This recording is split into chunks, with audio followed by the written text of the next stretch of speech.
ప్రభునందు ప్రియమైన దేవుని బిడ్డలారా, దేవుని చేత తన బిడ్డలుగా, విశ్వాసులుగా, పరిశుద్ధులుగా ఉండడానికి పిలుపునందున మీ అందరికీ కూడా యేసు ప్రభు నామములో నేను శుభాలు, వందనాలు తెలియజేస్తున్నాను.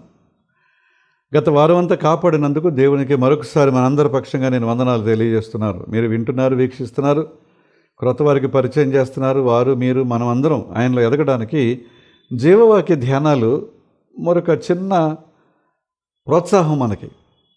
ఈరోజు ధ్యానవాక్య భాగంగా పేతురు రాసిన మొదటి పత్రిక మొదటి అధ్యాయం 14 నుంచి 16 వచనాలు చదువుకుందాం. నేను పరిశుద్ధునై ఉన్నాను గనక మీరును పరిశుద్ధులయుండుడని వ్రాయబడి ఉన్నది. కాగా మీరు విధేయులకు పిల్లలై మీ పూర్వపు అజ్ఞాన దశలో మీకుండిన ఆశలను అనుసరించి ప్రవర్తింపక మిమ్మల్ని పిలిచినవాడు పరిశుద్ధుడై ఉన్న ప్రకారము మీరును సమస్త ప్రవర్తనందు పరిశుద్ధులయుండుడి. ప్రార్థన. పరిశుద్ధుడా, ప్రేమగలిగిన మా తండ్రి, దయగలిగిన మా ప్రభువా, మీ వాక్యాన్ని ధ్యానిస్తున్నాం నాయన. నీ వాక్యపు లోతుల్లోకి మమ్మల్ని నడిపి మహిమ పొందమని యేసునామమున అడుగుచున్నాం తండ్రి, ఆమేన్. ప్రభునందు ప్రియమైన దేవుని బిడ్డలారా, ఈరోజు మనం వినే వాక్యానికి సరిహద్దులు అనే ఒక చిన్న క్యాప్షన్ పెట్టుకుందాం. 2 వారాల క్రితం బౌండరీస్ అని పెట్టుకున్నాం. దానికి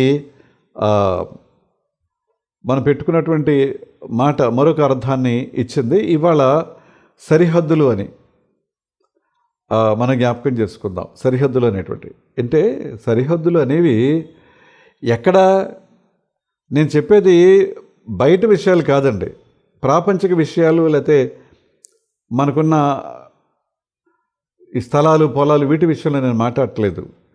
వ్యక్తిగత జీవితంలో కొన్ని సరిహద్దులు, కుటుంబ జీవితంలో కొన్ని సరిహద్దులు, వివాహ జీవితంలో కొన్ని సరిహద్దులు, సంఘ జీవితంలో కొన్ని సరిహద్దులు, పనిచేసే తావులో కొన్ని సరిహద్దులు ఉండాలి. వాటన్నిటిలో కూడా మన పరిధిలో మనం ఉండడానికి ప్రయత్నం చేద్దాం.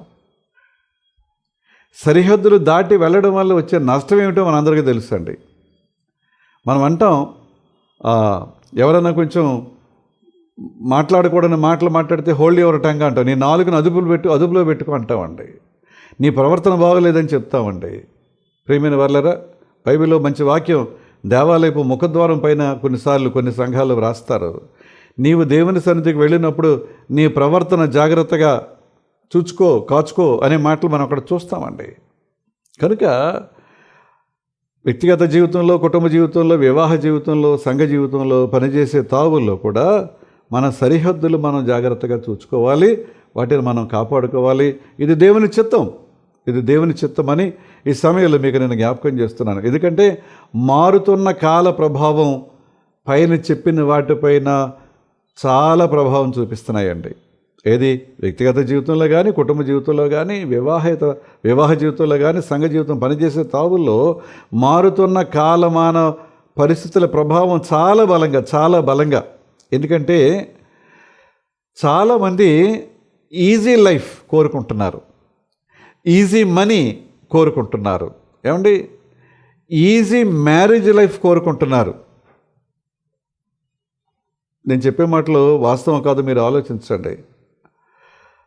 అలాగని ఇవన్నీ వద్దనుకుని లోకానికి దూరంగా మనం వెళ్ళలేం కదా, వెళ్ళకూడదు కదా, లోకంలోనే ఉండాలి కదా. కనుక easy life, easy money, easy marital life ఇదొద్దు.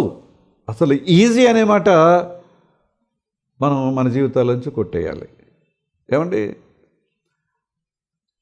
ఈజీగా లేకపోతే ఈజీ అన్నారు కదా, డిసీజ్ అంటే జబ్బు అని మనం చెప్పుకుంటామండి. అది కాదు నేను మాట్లాడేది. జీవితం తేలిగ్గా గడిచిపోవాలి, తేలిగ్గా డబ్బు సంపాదించేయాలి. ఆ తేలిగ్గా ఏమండి ఏమంటున్నారండి, సంఘ జీవితంలోకి వచ్చేటప్పటికి, వివాహ జీవితంలోకి వచ్చేటప్పటికి చాలా తేలిగ్గా అప్పుడప్పుడు మనం వింటూ ఉంటాం, బ్రేకప్ అనేటువంటి మాట, బాధను కలిగించేటువంటి మాట, బాధాకరమైనటువంటి మాట, ఏమండి లేకపోతే కాంట్రాక్ట్ మ్యారేజెస్ అనే మాట మనం వింటున్నామండి. నేను బయట గురించి చెప్పట్లేదు, ఈ పోకడ క్రైస్తవ సంఘాలలో, క్రైస్తవ కుటుంబాల్లోకి వచ్చేసింది. ఇమడలేకపోవటం, ఎందుకంటే ఈజీ లైఫ్, అది స్త్రీ పురుషుల్లో కూడా ఈజీ లైఫ్ కావాలి. అంతే తప్ప ఒక కట్టుబాటు, ఒక నియమం, ఒక పద్ధతి వీటిలో ఉండడానికి ఇష్టపడటం లేదు. కనుక చాలా నష్టాలు జరుగుతున్నాయి. ఒకవేళ ఆ దంపతుల మధ్యలో పిల్లలుంటే ఆ పిల్లల యొక్క భవిష్యత్తు ఏమిటో అర్థం కాని పరిస్థితి అయిపోతుందని, అయోమయం అయిపోతూ ఉంది. వాళ్ళు ఏం తప్పు చేశారు, వాళ్ళు ఏం పాపం చేశారు పిల్లలు? కానీ వాళ్ళు శాపానికి గురవుతున్నారు, దుఃఖానికి గురవుతున్నారు. ఆదరించేవారు లేక, ఓదార్చేవారు లేక, కనికరించేవారు లేక. గాలి ఒక దిశ నుంచి మరో దిశకు వీస్తుంది. నీ వాడ లేక నీ పడవ సముద్రంలో ప్రయాణం చేస్తూ ఉంది. ఆ గాలి దిశను నువ్వు మార్చలేవు. అలాగని ఆ గాలి వాటానికి నువ్వు కొట్టుకుని పోయేలాగా ప్రయత్నం చేస్తే నువ్వు వెళ్ళాల్సిన గమ్యం నీ జీవితకాలంలో వెళ్ళలేవు. అప్పుడప్పుడు మన వాళ్ళు చెప్తారండి, ఈ రైలు జీవితకాలం లేట్ అనేమాట, అలాగే అయిపోద్ది. కనుక గాలి ఒక దిశ నుంచి మరొక దిశకు వీస్తుంది.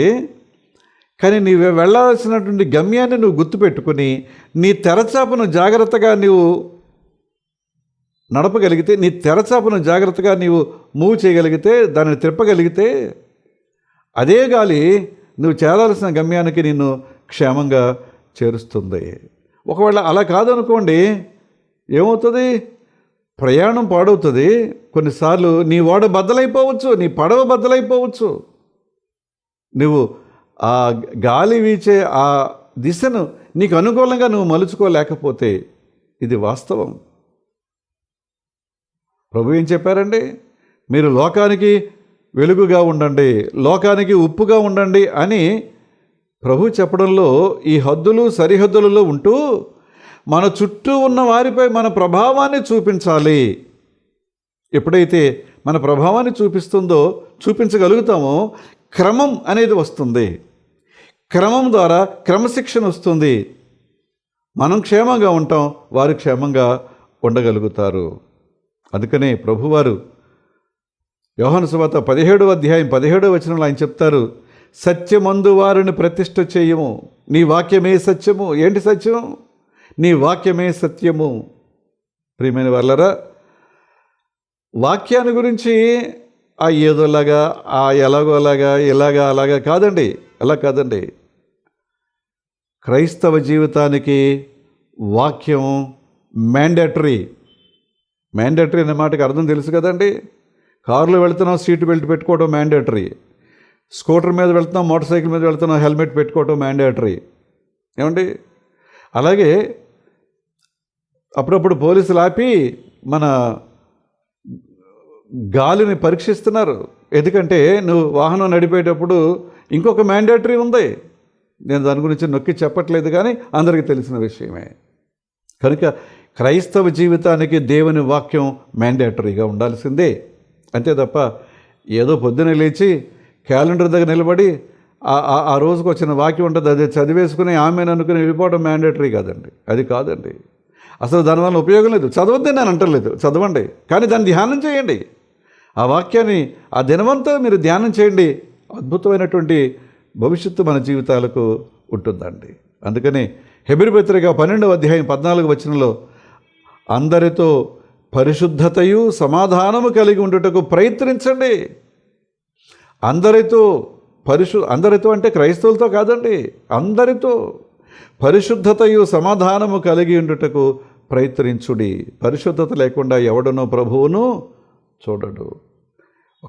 ఒక చర్చిలోనే కాదు, ఒక ఇంట్లోనే కాదు, సంఘంలో, సమాజంలో, దేశంలో, ఎక్కడైనా సరే పరిశుద్ధత సమాధానంగా ఉండటం అనేది దేవుణ్ణి ఎరిగినటువంటి బిడ్డలు చేయగలిగితే, ప్రియమైన వాళ్ళరా, దేవుని మనం చూడగలుగుతాం. ఆ ధన్యత మనకు దొరుకుతుందని ఈ సమయంలో మీకు నేను జ్ఞాపకం చేస్తున్నాను. హోలీ, పరిశుద్ధత అనే మాటకు holy, set apart for the God, దేవుని కొరకు ప్రత్యేకింపబడుట. హోలీ అనే మాటకి అర్థం ఏంటంటే దేవుని కొరకు ప్రత్యేకింపబడటమే హోలీ, పరిశుద్ధత, అంతే.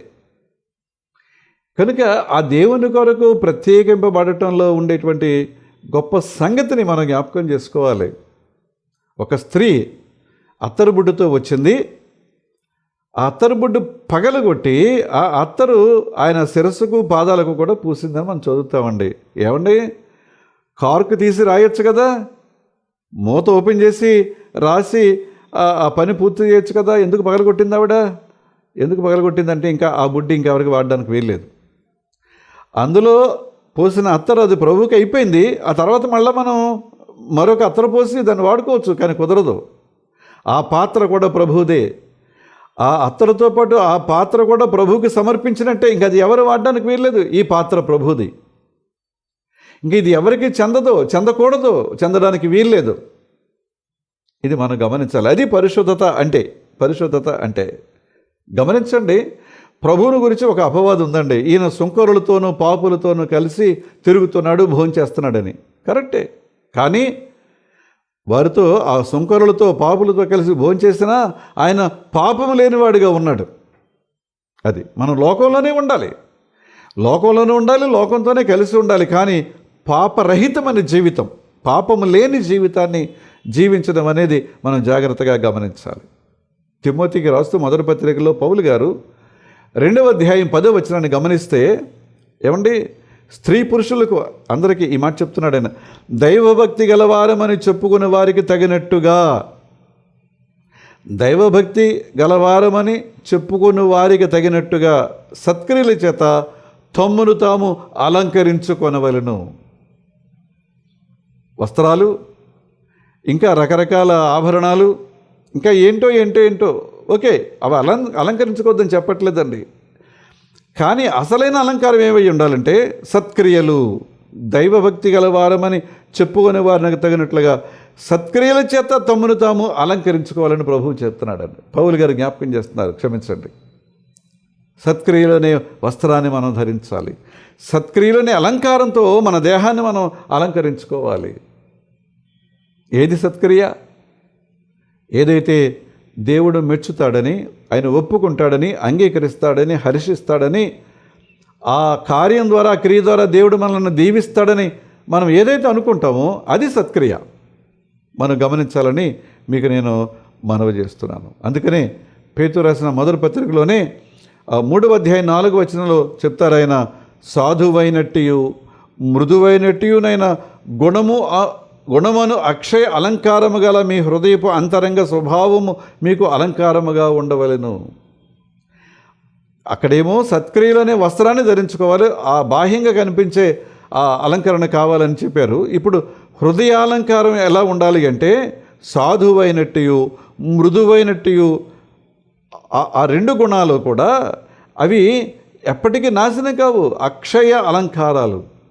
ఇప్పుడు బయట మనం కొన్ని అలంకారాలు ధరిస్తామండి, అవి కొన్నిసార్లు అవుట్డేటెడ్ అవుతాయి, పాతబడిపోతాయి, కొన్నిసార్లు పాడైపోతాయి కూడా, కొన్నిసార్లు పడిపోయి మళ్ళీ తిరిగి దొరకవు కూడా.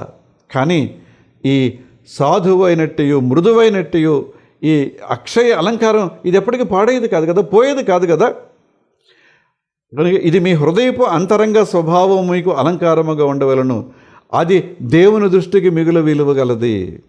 దేవుని దృష్టికి అది మిగులు విలువ. కనుక ఈ హద్దుల్లో ఉండటం, ఈ సరిహద్దుల్లో ఉండటం అనేది మనం జ్ఞాపకం చేసుకోవాలని మీకు నేను జ్ఞాపకం చేస్తున్నాను. కనుక ఈ హద్దుల్లో ఉండేటువంటి వారు ఒక 3-4 విషయాలు గమనిస్తే మంచిదని నేను అనుకుంటున్నాను. మొదటిది విధేయత, క్షమించండి, మొదటిది యథార్థమైనటువంటి బ్రతుకు. సామెతల గ్రంథం 10వ అధ్యాయం 9వ వచనం అంటాడు, యథార్థముగా ప్రవర్తించువాడు నిర్భయముగా ప్రవర్తించును. యథార్థముగా ప్రవర్తించువాడు నిర్భయముగా ప్రవర్తించును. కుటిల వర్తనుడు బయలుపడును, దొరికేస్తాడు ఎక్కడో చోట. యథార్థత. రెండవది కష్టపడి పని చేయటం. ఏమండి, దేవుడు మనకిచ్చిన సరిహద్దులలో మరొక ప్రాముఖ్యమైన విషయం ఏంటంటే కష్టపడి పనిచేయటం. ఇందాక చెప్పుకున్నా కదండి, ఈజీ లైఫ్, ఈజీ మనీ అదొద్దు మనకి. నువ్వు ఏదైతే కష్టపడి సంపాదిస్తావో దానివలన నీకు ఆనందం కలుగుతుంది, నీ శరీరం ఆరోగ్యంగా ఉంటుంది, నీ మనసు ఉల్లాసంగా ఉంటుంది, నీ కుటుంబం దీవించబడుతుంది, నీ బిడ్డలు ఆశీర్వదించబడతారు. కష్టపడి పనిచేయటం అనేది మనం నేర్చుకోగలిగితే. సామెతల గ్రంథంలోనే 10వ అధ్యాయం 4వ వచనంలో ఉంటుంది, బద్ధకముగా పనిచేయువాడు దరిద్రుడగును, శ్రద్ధ గలవాడు ఐశ్వర్యవంతుడగును. విన్నారండి, బద్ధకం దరిద్రం తెస్తుంది, శ్రద్ధగా పనిచేయటం ఐశ్వర్యాన్ని ఇస్తుంది. కనుక కష్టపడి పనిచేయటం దేవుని బిడ్డలు నేర్చుకోవాలి. Easy money, easy life, easy married life వద్దు, దానివల్ల నష్టం కలుగుతుంది అని వాక్యం మనకి జ్ఞాపకం చేస్తుంది. ప్రియమైన వాళ్ళరా, ఇప్పుడు అందరి చేతుల్లో మంచి మంచి సెల్ ఫోన్స్ ఉంటున్నాయండి.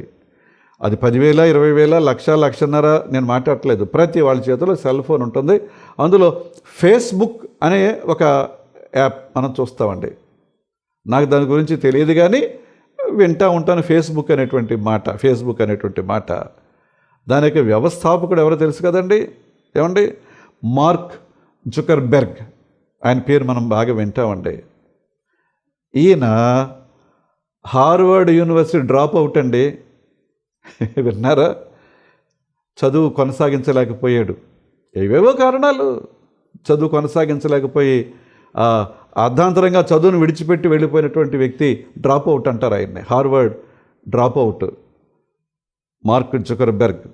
కానీ ఆయన ఈ ఫేస్బుక్ అనే దానిని స్థాపించి ఆయన కోటీశ్వరుడయ్యాడండి. కోట్లకు పడగలెత్తాడు.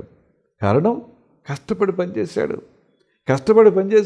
ఇంకొక వ్యక్తిని కూడా ఈ సమయంలో మనం జ్ఞాపకం చేసుకుంటే బాగుంటుందండి. విప్రో సాఫ్ట్వేర్ ఇంజనీర్లందరికీ కూడా బాగా తెలిసిన మాట. విప్రో అధిపతి ఎవరండి? ఆయన అజీమ్ ప్రేమ్జీ విప్రో అధిపతి. ఆయన వారానికి 80 గంటలు పనిచేస్తారటండి. ఆయన వారానికి 80 గంటలు. అందుకని ఆయన విప్రో అనే సంస్థకి ఆయన అధిపతి అయ్యాడు. మరి మనం ఎన్ని గంటలు పనిచేస్తున్నామండి? ఏమండి? అయ్యి బాబోయ్ అలసిపోయాను అనుకుంటామండి. నిజమే, అలసట ఉంది. కనుక అలసట ఉంది కదా అని ఆ పనిని తప్పించుకునే ఉపాయాల గురించి ఆలోచన చేయొద్దు. కష్టపడి పని చేయటం 2 విషయాలు చెప్పాను. 3వది ప్రయారిటీస్. చాలా వాటికి మనం ప్రాధాన్యతలు ఇస్తూ ఉంటామండి. కానీ ఏది అసలైన ప్రాధాన్యత? మార్కు సువార్త 12వ అధ్యాయం 29 నుంచి కొన్ని వచనాలు మనం చదివితే, అందుకు యేసు ప్రధానమైనది ఏదనగా, ఏది ప్రయారిటీ అనే దాని గురించి వేసే చెప్తున్నాడు. ప్రధానమైనది ఏదనగా, ఓ ఇశ్రాయేలు వినుము, మన దేవుడైన ప్రభువు అద్వితీయ ప్రభువు, ఇంకా ద్వితీయుడు లేడు, ఆయనకి ప్రత్యామ్నాయం లేదు. అద్వితీయుడైన ప్రభువు, నీవు నీ పూర్ణ హృదయముతో, నీ పూర్ణ ఆత్మతో, నీ పూర్ణ వివేకముతో, పూర్ణ బలముతో నీ దేవుడైన ప్రభువును ప్రేమింపవలనన్నది ప్రధానమైన ఆజ్ఞ. ఇది మన ప్రయారిటీ అయి ఉండాలి. పూర్ణమైన వివేకము, పూర్ణమైన ఆత్మ, పూర్ణ హృదయం, పూర్ణ బలం అంటే దాని అర్థం ఏంటండి? ఇంకా ఇంకొక దానికి నువ్వు అక్కడ కొంచెం ప్లేస్ ఇచ్చావంటే అది అసంపూర్ణం కాదు. దేవుడు అది కోరటం లేదు. కనుక దేనికి ప్రాధాన్యతనిస్తున్నాం మనం? తర్వాత నిన్ను వలె నీ పొరుగువారిని ప్రేమించవలెను అనేది 2వ ఆజ్ఞ. వీటికంటే ముఖ్యమైన ఆజ్ఞ మరేదీ లేదని ఆయన చెప్తున్నారు. పూర్ణ బలంతో, ఏమండి, పూర్ణ హృదయంతో, పూర్ణ ఆత్మతో, పూర్ణ వివేకంతో నీ దేవుడైన యెహోవాను సేవించాలి. మొదటి ఆజ్ఞ, అది ఫస్ట్ ప్రయారిటీ. నెక్స్ట్ ప్రయారిటీ ఏంటంటే నిన్ను వలె నీ పొరుగు వారిని ప్రేమించాలి. సాధ్యమా? చాలా సాధ్యం. కానీ అసాధ్యాన్ని సుసాధ్యం చేయటమే దేవుని యొక్క చిత్తం. నువ్వు దేవుని మీద ఆధారపడితే ఇది సాధ్యం. అసాధ్యమని నీవు అనుకోవద్దు. కనుక దేనికోసమో నువ్వు వెంపర్లాడద్దు, పురాకులాడద్దు. మత్తయి 6:33 ఏమంటాడండి? ఆయన రాజ్యాన్ని, నీతిని మొదట వెతకండి, అప్పుడు అవన్నీ, ఏవన్నీ నువ్వు ఏదైతే అవసరం అనుకుంటున్నావో, కావాలనుకుంటున్నావో, మంచిది అనుకుంటున్నావో అవన్నీ ఆయన నీకు ఇస్తాడు. కానీ ఫస్ట్ ప్రయారిటీ ఆయన రాజ్యాన్ని, నీతిని వెతికే ప్రయత్నం మనం చేయాలి. మరొక విషయం ఏంటంటే, ఏదైతే మనం కలిగి ఉంటున్నామో, పొందుతున్నామో దాని గురించి సాక్ష్యం ఇవ్వాలి. అయ్యా, దేవుని దేవల్ల ఈ గొప్ప జీవితం నాకు దొరికింది, దేవుని దేవల్ల ఈ మంచి ఉద్యోగం, దేవుని దేవల్ల ఈ మంచి జీవితం, దేవుని దేవల్ల ఈ మంచి కుటుంబం, దేవుని దేవల్ల ఒక మంచి భార్య, దేవుని దేవల్ల ఒక మంచి బిడ్డలు, ఈ సాక్ష్యం నీ నోట్ల నుంచి రావాలి. బయటకు చెప్తే వాళ్ళకి అసూయ వస్తుందేమోని, బయటకు చెప్తే వాళ్ళు ఒకవేళ నాలో నుంచి ఏదైనా దొంగిలిస్తారేమో. వద్దు, నువ్వు సాక్ష్యం ఇచ్చే బిడ్డగా ఉండాలి. పేతురు రాసిన మొదటి పత్రిక 2వ అధ్యాయం 9వ వచనంలో చాలా క్లియర్గా పేతురు గారు చెప్తాడు, అయితే మీరు చీకటిలో నుండి ఆశ్చర్యకరమైన తన వెలుగులోనికి మిమ్మల్ని పిలిచిన వాని గుణాతిశయములను ప్రచురము చేయు నిమిత్తము. చీకటిలో నుండి ఆశ్చర్యకరమైన తన వెలుగులోనికి మిమ్మల్ని పిలిచిన వాని గుణాతిశయములను ప్రచురము చేయు నిమిత్తము దేవుని యొక్క గుణాతిశయాలు సాక్ష్యం చెప్పే బిడ్డగా ఉండాలి. ఎందుకంటే ఒకప్పుడు నీ బ్రతికది, కానీ ఇప్పుడు ప్రభువులో ఉన్నా కనుక ఈ ఆశీర్వాదకరమైన ఈ దీవెనకరమైన జీవితం నీది. ఇది నువ్వు సాక్ష్యం చెప్పాలి. ప్రచురము చేయ నిమిత్తము ఏర్పరచబడిన వంశము, రాజులైన యాజక సమూహము, పరిశుద్ధ జనము, దేవుని సొత్తైన ప్రజలై ఉన్నారు. ఎంతగా ఆయన మనల్ని హెచ్చరించాడండి. ఏమన్నాడండి? ఏర్పరచబడిన జనంగా, రాజులైన యాజకులుగా, పరిశుద్ధ జనంగా, దేవుని సొత్తైన ప్రజలుగా ఉండడానికి నువ్వు సాక్ష్యం ఇచ్చే బిడ్డగా ఉన్నప్పుడు ఆయన నిన్ను ఇంతగా హెచ్చిస్తాడు. కనుక నువ్వు సాక్ష్యం ఇచ్చే బిడ్డగా ఉండాలి. ఇందాక చెప్పుకొచ్చాం కదండి, ఈజీ మ్యారీడ్ లైఫ్ అని చెప్పుకున్నాను చూసారా. ఇప్పుడు చాలా ప్రమాదకరమైన పరిస్థితిలో ఉండిపోయింది. అగ్రిమెంట్, ఇన్ని సంవత్సరాలు కలిసి ఉందాం, తర్వాత నీ దారి నీది, నా దారి నాది. లేదా మధ్యలోనే బ్రేకప్, ఈజీగా బ్రేకప్ అని మాట్లాడుకుంటున్నారండి. జాగ్రత్త. వివాహము అన్ని విషయములలో ఘనమైనది. వివాహం అన్ని విషయములలో ఘనమైనది. పాన్పు నిష్కల్మషమైనదిగా ఉండవలను. ఇది ఎప్పటిదాకా అండి? నీ జీవిత పర్యంతం అంతా. బైబిల్ చెప్తుంది, మనం వినాల్సిందే, పాటించాల్సిందే. అంతే తప్ప వేరే పోకడ మన జీవితాలకు రాకుండా మనం చూసుకోవడానికి ప్రయత్నం చేయాలి. చివరిగా నేను ముగించే ముందు ఒక మాట చెప్తున్నాను, తల్లిదండ్రులను గౌరవించడం. ప్రియమైన దేవుని బిడ్డలారా, మంచిది, వృద్ధాశ్రమాలు ఉన్నాయి. వాళ్ళ పెన్షన్తో వాళ్ళు ఆ వృద్ధాశ్రమాల్లో ఉంటారులే, మనం ఏం చూడక్కర్లేదు అని అనుకోవద్దండి. వాళ్ళని మనం గౌరవించాలి, వాళ్ళని మనం ప్రేమించాలి, విధేయులుగా ఉండాలి. ఎందుకంటే ఇవాళ వృద్ధాప్యంలో ఉన్నప్పుడు ఎలాంటి ఇబ్బంది ఉందో నీకు, నీ చిన్నప్పుడు వాళ్ళకి ఆ తల్లిదండ్రులకు అదే ఇబ్బంది ఉంది, కానీ వాళ్ళు దాన్ని ఇబ్బంది అనుకోలేదు. ప్రతి దానిని ప్రేమగా స్వీకరించారు. నువ్వు బట్ట తడిపినా, బట్ట పాడు చేసినా, వాళ్ళ షర్ట్లు పాడు చేసినా, లేకపోతే వాళ్ళ చీరలు పాడు చేసినా ఎప్పుడూ విసుక్కోలేదు. ప్రేమగా ప్రేమగా ప్రేమగా నువ్వు అల్లరి చేసినా, దాష్టకం చేసినా, తొండ్ర పనులు చేసినా ఎప్పుడూ వాళ్ళు కోపడలేదు, విసుక్కోలేదు, ప్రేమించారు. వృద్ధాప్యంలో తల్లిదండ్రుల విషయంలో ఎందుకు ఎడమొహం పెడమొహంగా ఉంటున్నాం? ఎందుకు వారిని ప్రేమించలేకపోతున్నాం? ఎందుకు వారిని ఆదరించలేకపోతున్నాం? వారి యొక్క అవసాన దశలో ఎందుకు వారికి మనం పరిచర్య చేయలేకపోతున్నాం? కనుక ఇవన్నీ దేవుడు మనకిచ్చిన సరిహద్దులు. వాటిల్లో ఉంటూ ఆయన ఏదైతే మనల్ని చేయమని కోరుతున్నారో వాటిని చేస్తూ దేవుని మహింపరుచుదాం, దేవుని దీవెనలు పొందుదాం. అటు కృప నడిపింపు పరిశుద్ధాత్మ దేవుడు అనుగ్రహించునుగాక. ఆమేన్. ప్రార్థన చేసుకుందాం.